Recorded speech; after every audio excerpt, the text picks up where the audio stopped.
Hindi ba ganun naman talaga? Madalas, hindi natin nakakatuluyan ang mga taong gusto natin.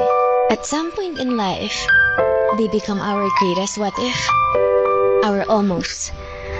And sometimes, we really need to accept that they are just a part of our story and are only passers-by in our lives, meant to teach us lessons and leave memories that will last for lifetimes.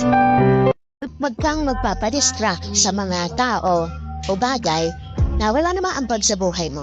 I-focus mo yung attention mo, yung oras mo, sa mga bagay na ginagawa mo ngayon, sa mga bagay na gusto mong ma-achieve sa buhay.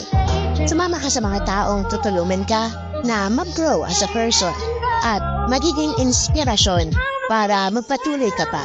Kasi totoo yung sinasabi nila na kung sino yung mga tao sa paligid mo, malaki yung positivity na maging ganun din yung magiging ugali mo or magiging future mo. So, kung nasa mabuting environment ka, nasa tamang landas ka.